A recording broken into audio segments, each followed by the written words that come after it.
Welcome back to Running Your Best Life. I'm Victor. Here with me, awesome co-host Adele, and today we've got someone really special joining us. That's Hey right, Vic. guys. Yeah. Hi, Derek. We've got Derek Garcia here, y'all. This guy is amazing.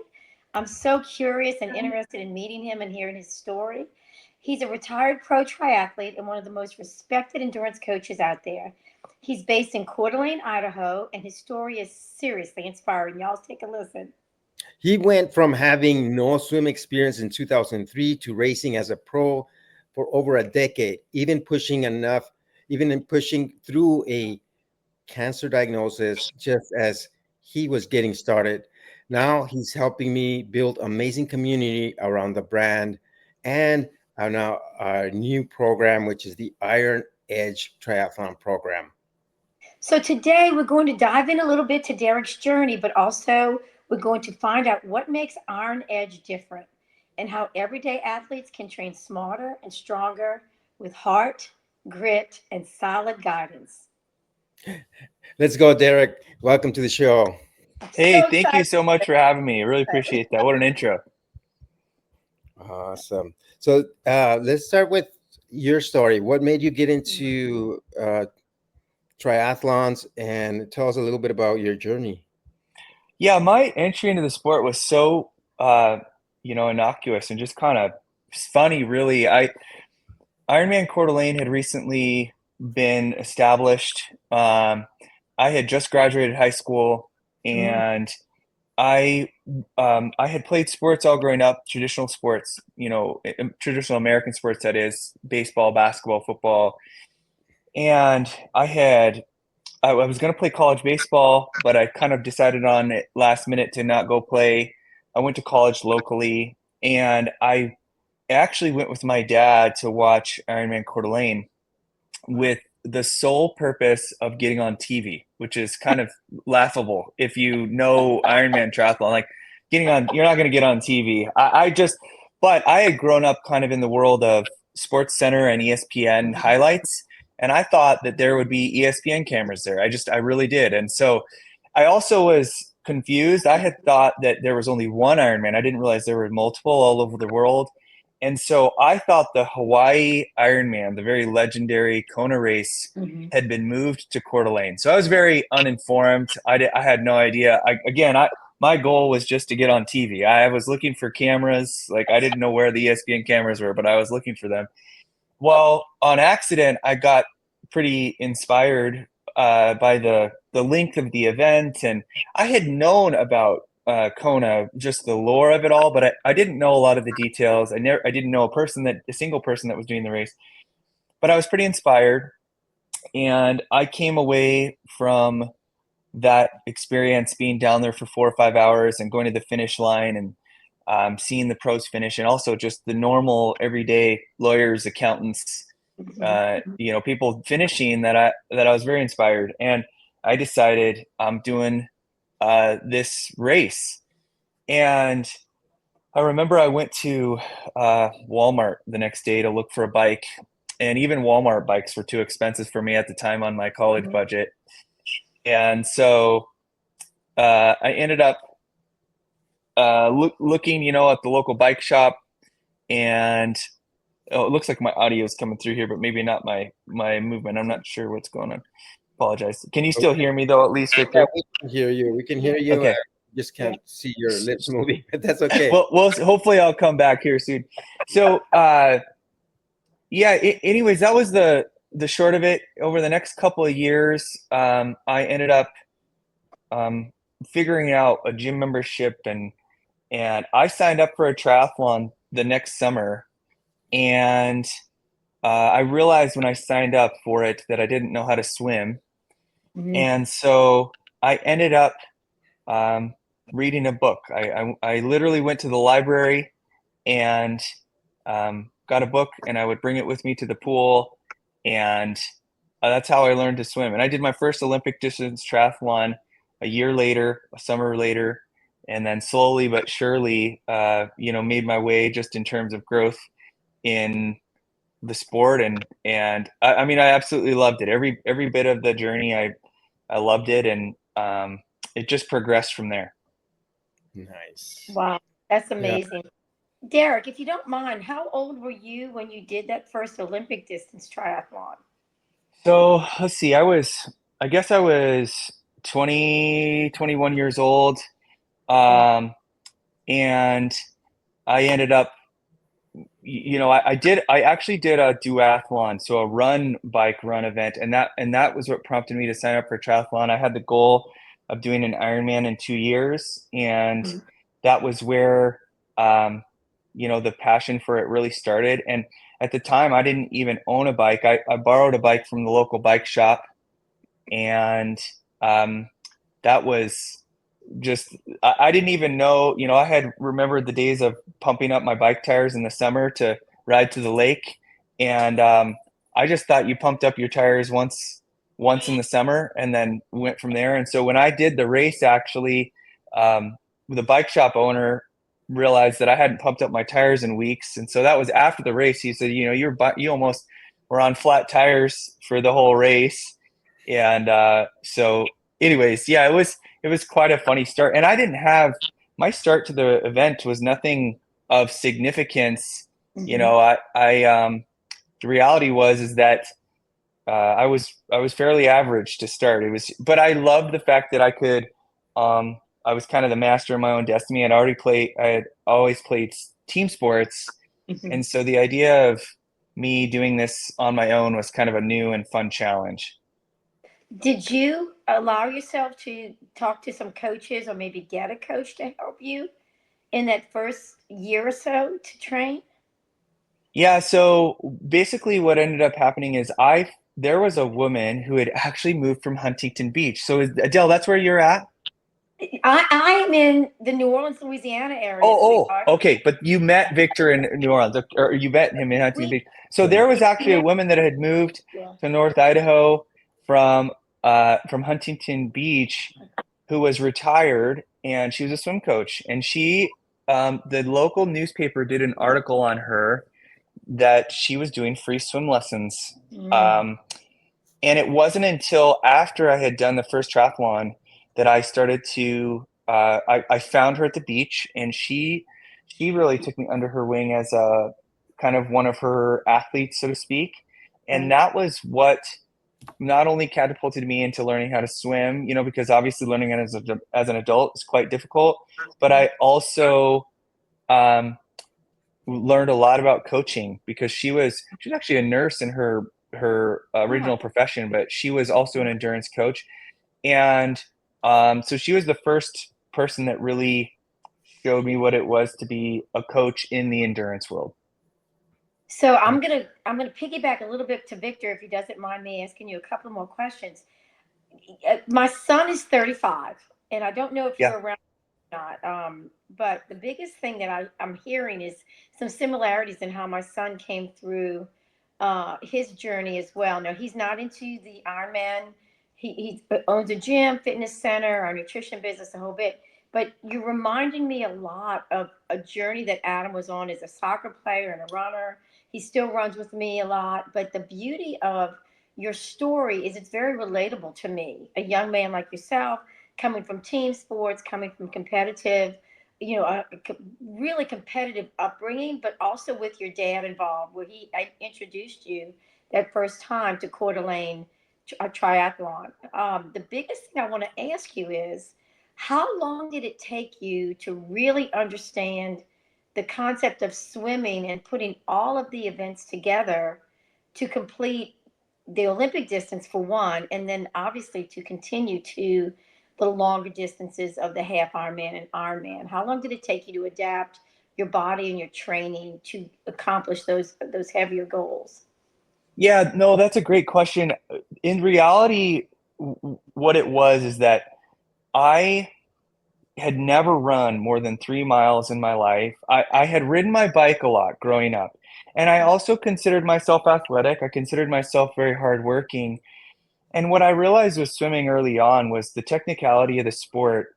I now compare it to um, learning a language as an adult versus learning a language as a child. And so I had to get over a lot of hurdles. And what I really did was I realized that swimming was a volume based sport. You really had to do a lot of it, and you had to, the frequency mattered, and then obviously technically understanding the form was so important. But yeah, I felt like I had a natural affinity for water growing up. I grew up in Southern California and then moved to Idaho, and I'd always been in the water. And so that helped me a little bit. But really what it was is I had a belief that I could learn how to do this if I just really put the time in. And from the time I was 21, 22 until I was 25 or 26, when I was in the process of turning professional, I would say swimming was kind of the bane of my existence in terms of, I just remember feeling like my eyeballs were bleeding. I was trying so hard, and um, it was a lot of two steps forward, one step back in terms of the progression. But to go back to the original question, how did I get my body ready? I think what it was is that thankfully I was young and I absorbed training fairly well, and early on, I only had time for training early in the morning and late because I was in um, full time school. At 22, my first son was born, um, and so I trained. I kind of had this thing where I trained either before 7 a.m. or after 8 p.m. But I just started to put in daily, consistent training in those first few years, and then slowly but surely, I was able to justify more and more training because I was doing well, and then things like sponsorships started to come, and those type of things. But really what it was is it was really, really progressive. I um or I guess consistent progression in the amount of volume. The first year I maybe was training 8 to 10 hours a week, and then it seemed like every year I would add a few hours that I was training per week, and so yeah, that was kind of the progression there. So, Victor, if you don't mind, I'm so curious about a couple of other things. Um, Two things I picked up on, and I think Victor will probably agree with me on this because we've talked about this over the last several months with training and teaching concepts on how to become an endurance athlete, basically, is a general term I'll use with us today. But the beauty of that consistent progression is huge. And I know that that's probably something that you and Victor will be working with your athletes in IronEdge to Yeah. encourage them the consistency as well as the progression. And I was listening. My daughter's a competitive swimmer, a very, very accomplished competitive swimmer in her high school years. She's in the medical field now and getting ready to have her first child. She's 30. But the beauty of what I watch my kids do in sports that I did not participate in, I swim now more as a recovery, and I just enjoy it. I swam 2 miles this morning, but just easy stuff, not competitive. The beauty of learning at something new is the consistency. And yes, with the coach, you can get volume, but you can also get garbage yardage, as they call it, in Yeah. swim, Yeah. when your body is just going through the motions, but it's not paying attention. And I think that was probably the greatest thing you could have done was to get that wonderful woman who taught you the concept of swimming, but also probably kept you on the consistency of it. So let's let's fast forward a little bit more with a lot of your professional experiences, and I'm going to let you and Victor maybe teach me a little bit about what y'all have come through to get to the level where you are now coaching, and also a little bit more as we dive into a little bit about what IronEdge is and what we can offer to our to the participants in that. So the professional years actually led you to coaching. Is that the Yeah. progression? Yeah, and no, that's a great segue. Really, what it was is as I was mentored with that coach, Mhm. as I took swim classes from her, so she ended up getting enough interest that she moved to a local pool. Then Okay. I went to the local pool and I followed her and I paid a very small amount. I mean, she was making no money. She basically was just paying the pool fees. But even then, believe it or not, for me, it was actually kind of expensive. And after really what was a season indoors, I went through the summer again, and which she did for free. And I said, "Hey, I don't think I can continue. Thank you so much." And I kind of was ready to move on. Like I didn't want to, but I couldn't afford it. And she said, How about this? I see you as a potential coach just in terms of maybe your experience isn't there yet, but your desire to help people and your friendliness and all that, your social nature is going to be really great for this. So she encouraged me to coach before I was really ready from the skills point of view. She just knew that that was more of who I was as a person. So fast forward, people, as I started to progress in the sport, people would say, hey, how come you've come so far? What is it that you do? And I modestly started to help people with maybe learning how to do a sprint triathlon or even a 10K. And that grew. So in 2010, I started my own endurance coaching business that was mostly from that swim program. It really developed out of that. And so I what you said about the progression, I think one of the things that people really have to think about is if you were to just look at a marathoner who is at the Olympics, let's say, there is no world-class marathoner who didn't start probably at some distance like the 800 or the mile or something like that in terms of just they start at short distances and you do a lot of volume at those short distances and then go from there up to a marathon. Whereas the Ironman is such a big event that a lot of people kind of want to jump into it immediately, but it takes a long, long time. And the reality is, like, what I bring up about those marathoners, the reason why they're so fast is they first started at a short distance, then a 5K, then a 10K, then a half marathon and a marathon. And they truly just brought that speed and that volume with them. They didn't go slow and long first. They went short and fast first, and then a little bit middle distance and fast, and then long distance and fast. And I think that that's something that no matter what distance you're looking at in terms of like IronEdge coaching that you want to do, that's going to be a key part of specializing a training plan. And I know for me, I always want to encourage, let's go fast at short distances first.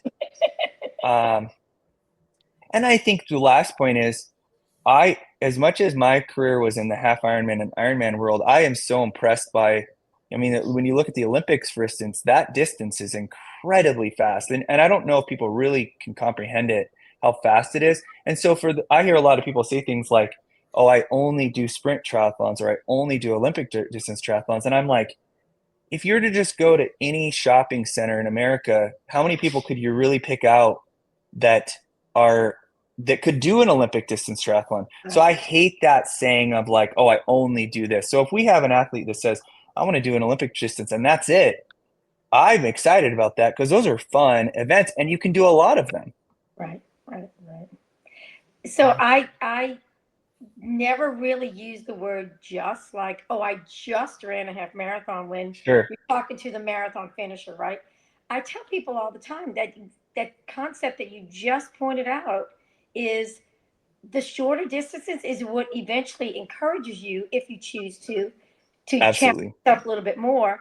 But also, when you have someone just starting, and Victor and I have really dived into this over the last several weeks, if you have somebody just wanting to change their life or do a transformation or go on a journey that says, I want to do a 2-mile walk run with my grandkids, all of a sudden you might have that person who says, wow, I was able to do it. I was able to train. Let me see if I can do a 5K with a friend.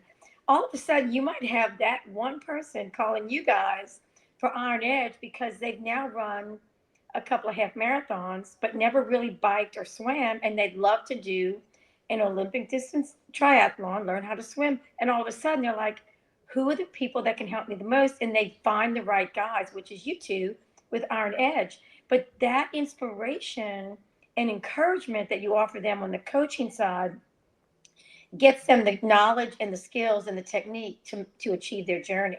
So I love that concept. I truly love that concept. Let's go short and fast. Let's just go for fun. But look where we can go after that if they really get the encouragement and the success and helping them do that, what y'all are going to offer them.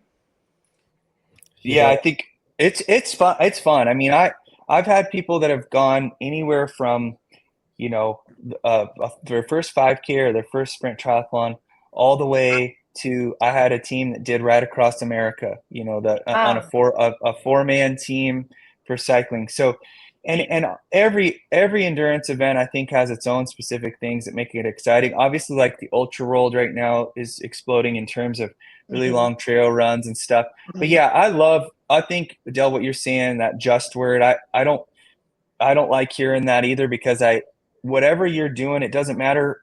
I mean, it's even like starting a podcast, right? I mean, so many people worry how many people are listening to start, but the reality is, you go to the first show of any big podcast, and unless they had an enormous platform in some other capacity before, everyone starts at modest beginnings. And so that's the thing that I really want to encourage people, if they're new to the endurance world, or they think they're old for starting triathlon. You know, it doesn't discriminate. Like, it doesn't matter what your age is or what your experience level.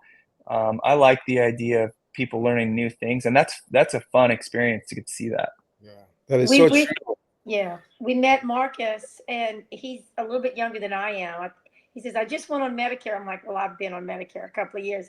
But to see that at that level, and he's in great shape, but the encouraging part of that is he's older than Victor. He's older than you. I'm not an Ironman competitor, but the beauty of the age factor, people can still do it. It's just getting to that point and using the information they can get to do it and keep their fitness, keep their health, try to stay injury free, but also learn all the other parts of it. How do you eat? How do you hydrate? How do you rest? How do we put it all together? And I'm just so excited to hear about what you guys are going to be offering people that are interested in it. Absolutely. Well, let me start by just saying how much I admire Derek Garcia, because he is such humble. He has such a friendly, everything that you said, I love it. And the fact that you are so helpful, easy to approach. And when I thought about the extending the coaching to triathletes, because my specialty was mostly doing marathons, I thought, okay, I'm going to go to Derek, because he has a lot more experience than I have.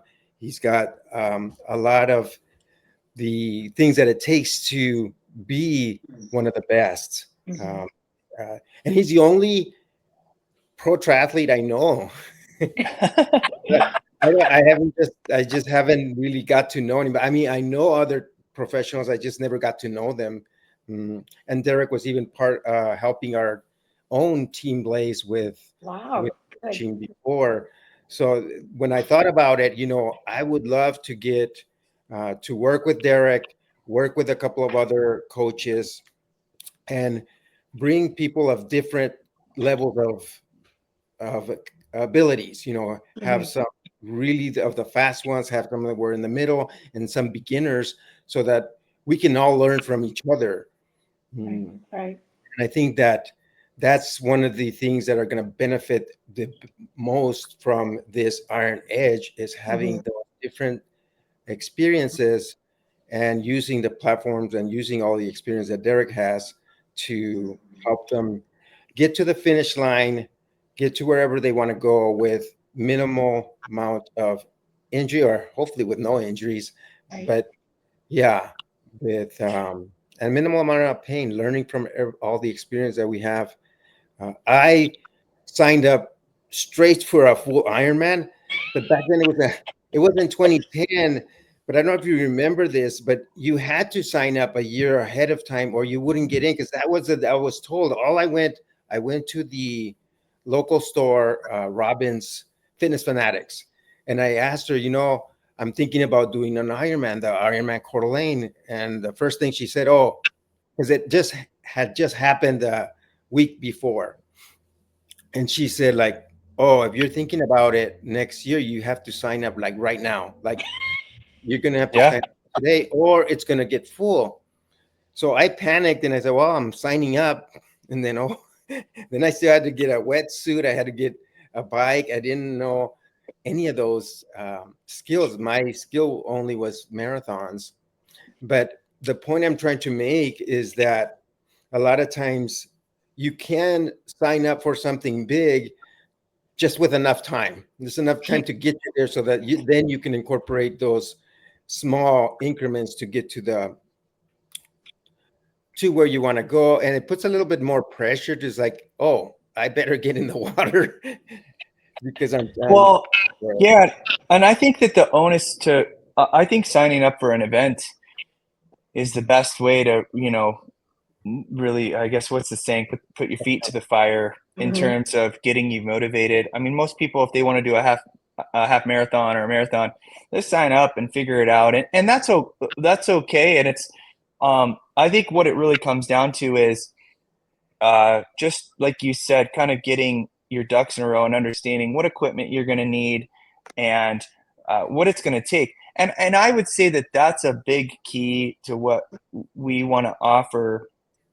You think with the amount of information that's out there, right? Like if you just put into any AI program now, hey, what should I do to train for a half Ironman or an Ironman? Or what should I do my first triathlon? There is a ton of information out there.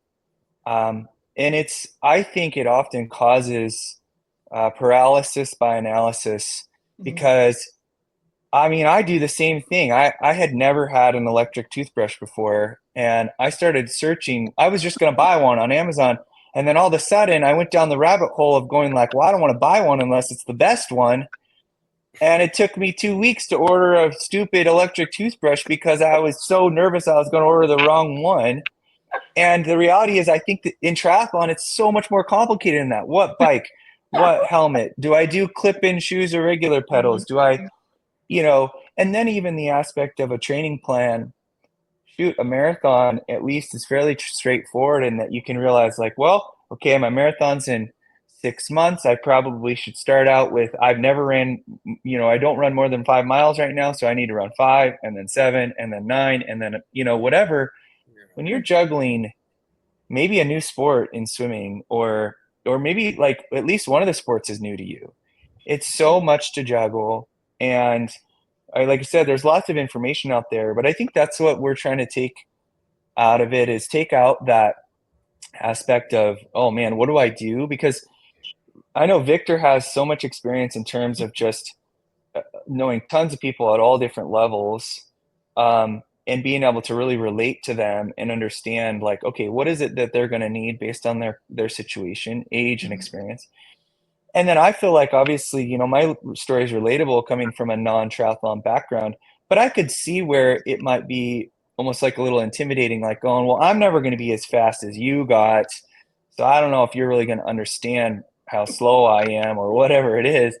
And I can say, oh, I understand, but maybe they don't believe me. And so I think that we have a good balance of that in terms of understanding just the average athlete, but really any level. And I think it just comes down to having a real good personal relationship with someone to be able to coach. Right? I mean, and I think Adele, you could probably speak to that in terms of if you're doing life coaching, a big part of it is listening and understanding who you're dealing with. And I think that's spot on because you're dealing with the whole athlete. You're not dealing with just the running shoes, the bike, and the swim goggles. You're dealing with what they're bringing to the table every time they show up to train and what they want to accomplish. Because the biggest part of that is that they have now made a decision, regardless of the distance, regardless of the actual distance that they're going to experience on race day. What they're doing is committing to several months of working with coaches in the IronEdge program to develop their skills. But you're looking at what do they have in the back? What's their backstory? What's their family situation? Are they raising children? Are they going to school like you were with a young child at the same time when you were trying to start your training? Victor is coming from being retired from UPS and now doing a whole bunch of different things with that new time that he has available, and yet caring for his mom who has had surgery recently. She's older, navigating the family stories and how are they resting, how are they eating, the whole package. I think that's the one thing that I've learned to love with Victor, and now with you. You're looking at the whole person. You're looking at their heart, their soul, their spirit, their dedication, and they have made that commitment. So when you look at all of that, they come to the table so raw and so vulnerable that you just want to give them every ounce of your knowledge and skill and your experience and also your story because they're going to listen to you and say, well, I signed up because I went to Walmart to buy a bike. Okay, now you've got these other things. Victor, oh yeah, well, I better sign up now. I don't know how to swim. I don't know how to bike. Let me go get this. But the beauty is that those stories are so relevant to someone new. Even if they have a little bit of experience, they have to understand that we've got a pro athlete who's now coaching. We've got an experienced Ironman marathon runner who does all this. And yet, where were we when we started? What did we do first? We walked out the door with our shoes tied. Hopefully, they were tied. That's one thing we all had to remember. We went to the pool, hopefully in a bathing suit, maybe a pair of goggles, or someone lent us some. Did we go to Walmart or to the local general store and buy a bike without knowing that we had to pump up the tires? But those are key elements of what you guys are now looking at to offer your new Iron Edge clients. If they're beginners and even if they have the experience, you've got all that basis. I'm just so excited for that. Truly Yeah. excited for that. You make a good point because I wanted this group to be big enough to have diversity, 10 to 15 clients, but also small enough to be able to give them the attention, the one-on-one Mhm. conversations, check-ins where we're asking them all the questions of what's going on in their lives. Because you're right, a lot of the times athletes will forget the other parts of their life until they're collapsing, and then they get sick and they try to make it up, and now they think they're behind. And I know that because it happened to me. It's like, oh, I was Okay. supposed to get so many hours of training and I didn't get to do it on Tuesday, Wednesday, Thursday. Now I'm going to go out and do extra to make up for it. Well, it doesn't quite work that way. You can't just make up the miles in one day or make up the speed workout. You have to take everything into account and adjust the training plan based on what's going on in their life at the time. Mhm. Can't ignore the family life or the stress levels, or are you getting enough sleep, and all those things come to take a toll if you don't take care of those. Well, and I think success looks different for every person that you Mhm. work with in terms of what they want. And whether that's a really highlighted goal, like they want to qualify for a national championship or a world championship level event, whether it's that they just want to finish and feel good at the end. Um, you know, I I've mentioned to a lot of people that, oftentimes if you get to the finish line and you meet every single one of your goals, but you have no one there at the finish line because you've just completely isolated yourself, that's not worthwhile either. And so it's a balance of those things. And I think that even if you had, let's say that you had the most perfectly tailored training plan, Mhm. the reality is that you still are the subject in your own training plan. And when you look at what you're supposed to do week by week, you can question yourself a lot because it's you thinking about what you should do. Whereas with a coach, having an objective viewpoint, I care about my clients. However, when we get done talking, I can go on and think about my life, and it's not my life. So I am able to look at it objectively and help with being more rational about a bad training week or getting sick or getting injured or whatever it might be, or a bad race result. Whereas I understand how big it is to be the athlete in the center of that. And so you're trying to bring an objective viewpoint to help them understand, what it is that they need to do given their circumstance, calm them down when they need to be calmed down, and crack the reins, so to speak, when you need to crack the reins. And that's kind of the aspect of what a coach can do in a Mhm. healthy way. So my question to you gentlemen, if you don't mind me asking, and Victor, I know you may have something to add to this as well with Derek's support. How will you take that athlete, say they've just coming in, they've got a little experience, how will you develop their program? What tools are you using? And y'all are collaborating. What tools will you use to encourage them, but also to help them find the right resources to be successful besides just the training plan? When I say just the training plan, how many miles to run, how many miles to swim, how many miles to bike? What other tools will you be advising them on and encouraging them to do? Do you want to answer that, Derek? Start. Sure, yeah, I can. So, the platform that we use in terms of just communication is called Training Peaks. It's been around Okay. for a long time. It has both a mobile app and a desktop version. What's really nice about it is it's like a shared calendar, and that's where your training is uploaded. Okay. All the ins and outs of what you're supposed to do, like you were talking, mileage and all that. But it's very endurance focused in terms of if you have a bike ride scheduled, it can have even as detailed as an indoor power file so that you actually ride at the correct zones. You can program that in and use it to ride, or it can tell you what you do. We put in what you do for intervals for hill repeats. And what's nice is if you have any modern GPS watch or computer, it loads directly to that app. And then we can even see where you went, what hill you rode, what your heart rate was, how far you went. So that's kind of what I would say is the first line of our communication and programming is using that app. Now, Training Peaks, for instance, you can go online and you can order a static plan, a 12-week plan to a 10K, let's say. Okay. But the nice thing about it is that it has, when you're connected to us as coaches, we see your calendar. We see all those things. We edit it all. But also there's pre-activity comments where we're going to put in what's the workout look like. But they can even put in, hey, I feel a little sluggish this morning, whatever it is. Or I'm feeling great today, or here's my elbow's been hurting, but it's feeling better this morning. So we see those activity comments, and then right after the swim, let's say they go, hey, after 200 yards, my elbow actually settled in, I felt great. This was one of my better swims in a couple of weeks. So it's the first line of communication for us in terms of being able to see day to day, and then it logs all of the how many hours and yards and miles so that we can get a snapshot of that and understand fitness and fatigue, but also just get those comments about how are things going for them.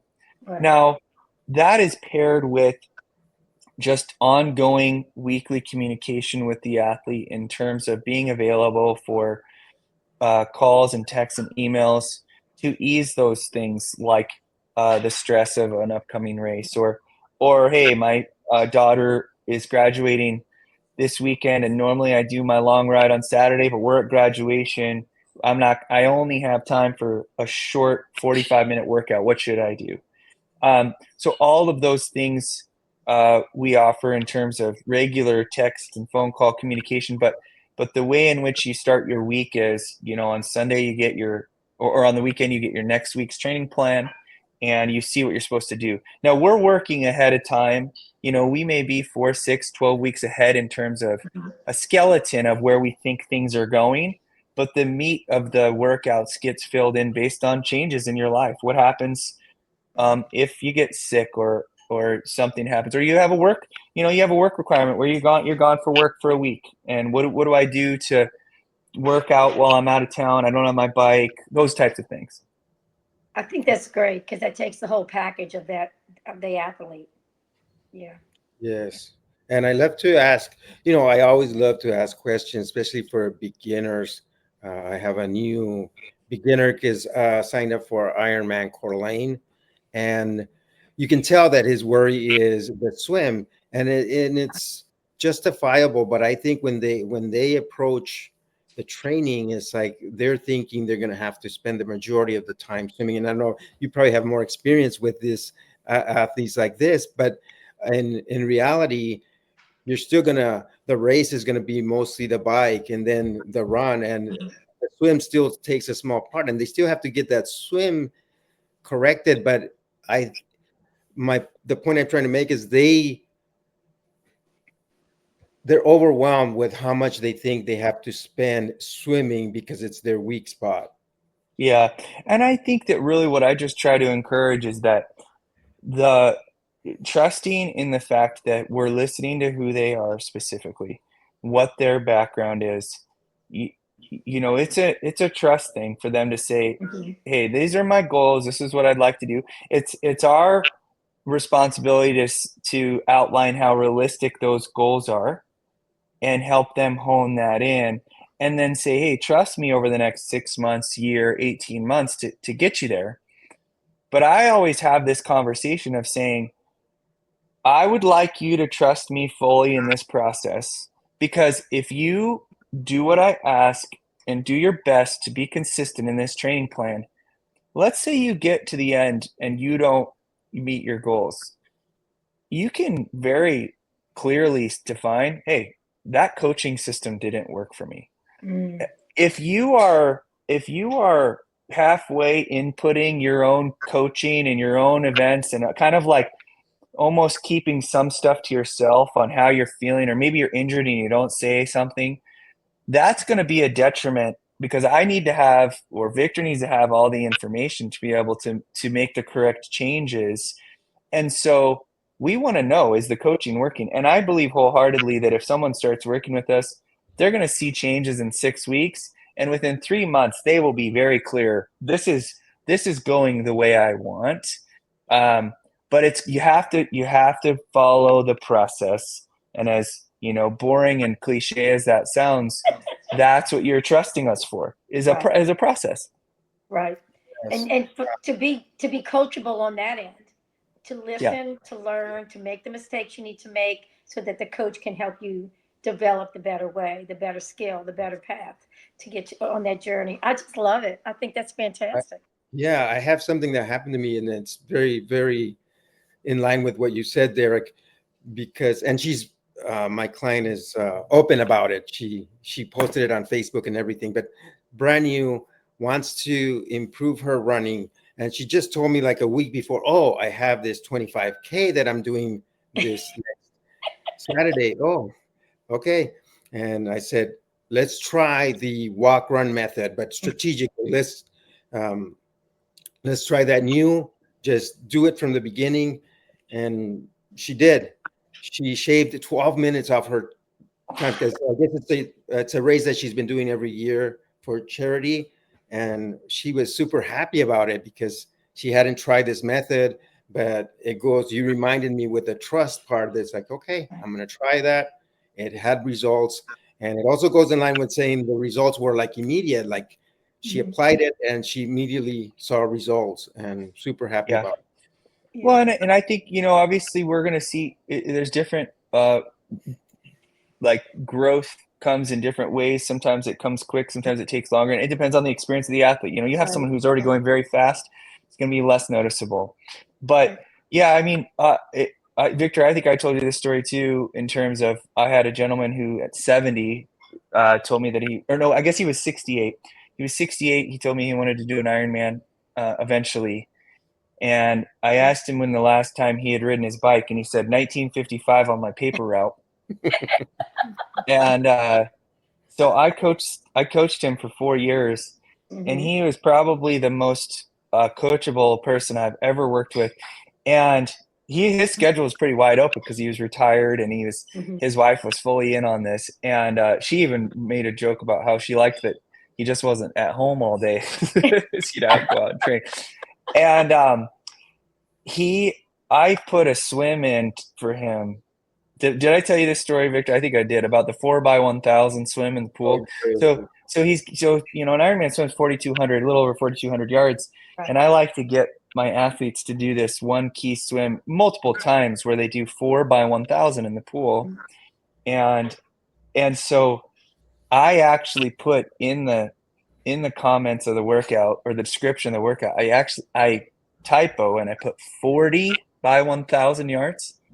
Oh, wow. Now, this athlete, Baxter was his name, he was so coachable that he just went to the pool thinking he was going to be there all day. This just was, for some reason, Derek had this plan for him to be swimming all day. So he called me after he had done 7x1000 yards in the pool. Oh my gosh. And he said, Derek, I've been here for 2.5 hours, over almost 3 hours, and I've already done 7,000 yards. I don't know if I can get 40 done before my arms fall off. And I'm thinking to myself, what are you talking about? And he said, well, my workout said 40x1000. And I'm thinking, what in the world? So I look, and sure enough, you know, I did type the wrong thing. I'm glad he called me. But I mean, it just goes to show, like, and he did so well in all the races he did. It was so fun working with him. But I mean, that was my, hopefully I don't make a mistake like that again. But at the same time, I was also very just impressed by his coachability. That he was definitely one of those athletes where, you know, you say jump, I say how high kind of athlete. And that's, and not everybody has to be like that. I don't mind people challenging what we're doing, but it was, there is an aspect of that really helps if you just trust us in this process. Yeah. So I've got a comment to piggyback a little bit on that, Derek. I'm in the New Orleans area, right? I'm 67, yeah. So I can relate to this gentleman being 68, wanting to have a goal, because no matter what you've done at that point in life, you still want to have goals, because that's how you've lived your life. And obviously that is one of the key concepts about this particular gentleman. There's a fella here, and he's been world renowned, and I don't know if you're familiar with him. He's a marathoner. His name is Rudy Smith. Tall, slender, reminds me a little bit of Marcus, Victor, that we met last week. He's in his 70s now. One of his goals was to run a marathon on every continent, which he accomplished many years ago. I've actually run next to him in some half marathons and marathons. The kindest, gentlest, let's just go for it. And he's not running slow. No, he's slowed down over the years. But the beauty of his story is just like the gentleman you're sharing about Baxter. Age is never going to be a factor unless you let it. And I always tell people, age is a matter of mind. If you don't mind, it don't matter. Right? That's my New Orleans concept. But the beauty of you allowing that story to be part of our podcast is an encouraging point to anyone who might be interested.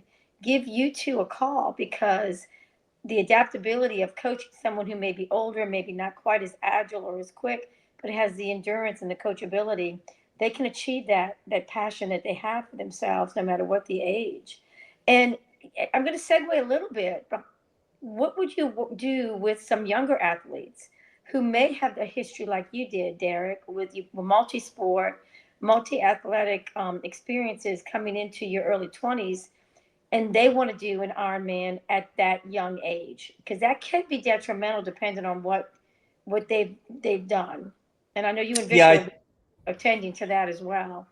Yeah, I think that the first question that I really ask someone, especially when they're young, is, do you see yourself doing this for a long time? Okay. Is this something that you see as something that you want to do for the next couple of years to get one big event under your belt?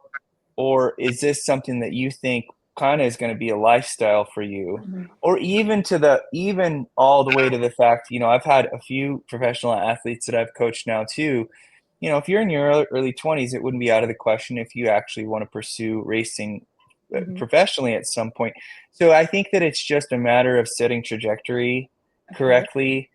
Just like the aspect of what's your injury history, what's your current job life, all those things come into play. But I think that really identifying that is something that's important. Because like I've had guys who say, hey, I have a friend who he's getting married next year, and we all signed up for a half Ironman, and I don't know what I'm doing, and that's it. I just need to get through it. Right. But then I have a client currently right now who's in his early 20s who says, hey, I just finished college. I'm single. I want to do this as much as I can. I don't really know exactly what it could come to, but I want to get as fast as possible.